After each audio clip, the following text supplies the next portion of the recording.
गणेश भगवान जी की जय। अहोई माता की जय। समस्त देवी देवताओं की जय।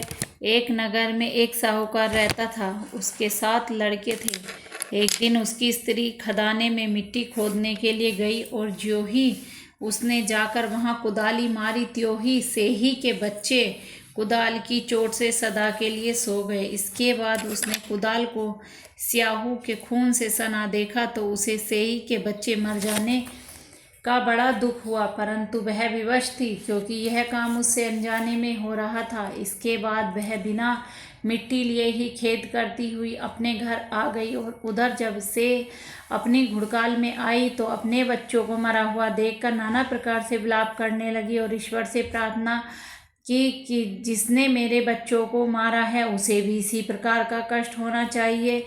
तत्पश्चात से के श्राप से सेठानी के 7 लड़के एक ही साल के अंदर समाप्त हो गए, अर्थात मर गए। इस प्रकार अपने बच्चों को असमय काल के मुंह में समाये जाने पर सेठ सेठानी इतने दुखी हुए कि उन्होंने किसी तीर्थ पर जाकर अपने प्राण गंवा देना उचित समझा। इसके बाद वे घर छोड़कर पैदल ही किसी तीर्थ की ओर चल दिए और खाने की ओर कोई ध्यान न देकर जब तक इनके शरीर में कुछ भी शक्ति थी और साहस था, जब तक वे चलते रहे और वे पूर्णतः असक्त हो गए तो अंत में मूर्छित होकर गिर पड़े। उनकी दशा देखकर भगवान करुणा सागर ने उनको मृत्यु से बचाने के लिए उनके पापों का अंत किया और इसी अवसर में आकाशवाणी हुई कि हे सेठ, तेरी सेठानी से मिट्टी खोदते समय ध्यान न देकर सेह के बच्चे को मार दिया। इसके कारण तुम्हें अपने बच्चों का दुख देखना पड़ा। यदि आप पुनः घर जाकर तुम मन लगाकर गौ की सेवा करोगे और अहोई माता अजक्ता देवी का विधि विधान से व्रत आरंभ कर प्राणियों पर दया रखते हुए स्वप्न में भी किसी को कष्ट नहीं दोगे तो तुम्हें भगवान की कृपा से पुनः संतान का सुख प्राप्त होगा। इस प्रकार आकाशवाणी सुनकर सेठ सेठानी को बड़ी तसल्ली हुई और वे भगवती देवी का स्मरण करते हुए घर को चले आए। इसके बाद श्रद्धा भक्ति से न केवल अहोई माता के व्रत अपितु गौ माता की सेवा करना भी आरंभ कर दिया तथा जीवों पर दया भाव रखते हुए क्रोध और द्वेष का सर्वथा परित्याग कर दिया। ऐसे करने के पश्चात भगवान की कृपा से वे सेठ सेठानी 7 पुत्रों वाले होकर अगणित पौत्र सहित संसार में नाना प्रकार के सुखों को भोगकर स्वर्ग को चले गए। जय हो अहोई माता की। ओम जय अहोई माता मैया, जय अहोई माता, तुमको निश दिन सेवत, मैया जी को निश दिन सेवत, हर विष्णु विधाता, ओम जय अहोई माता। फ्रेंड्स, अब मैं आ गई हूँ ऊपर छत पर पूजा करने के लिए।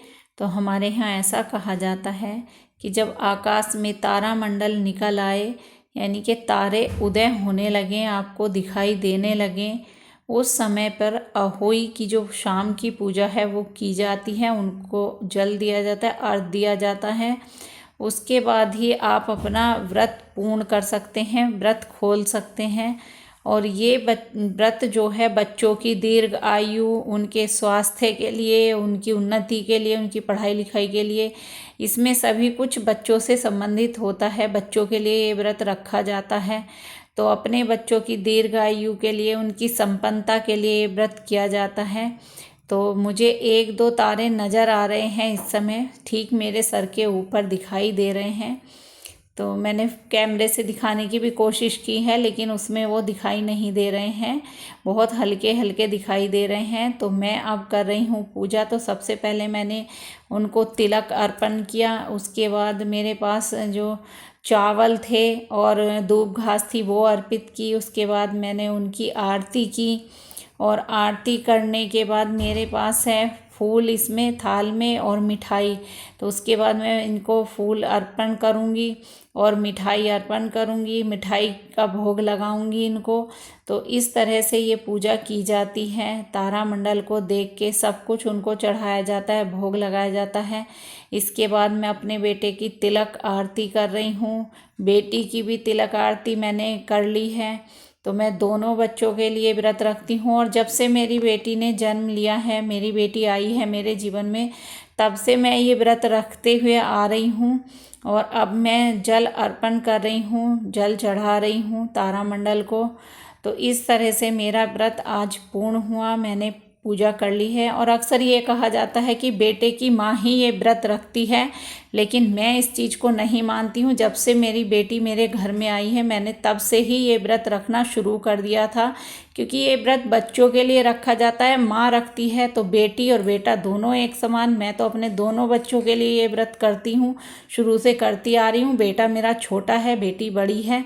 फ्रेंड्स, आज की वीडियो आपको कैसी लगी कमेंट्स में ज़रूर बताएं और चैनल को सब्सक्राइब ज़रूर करें।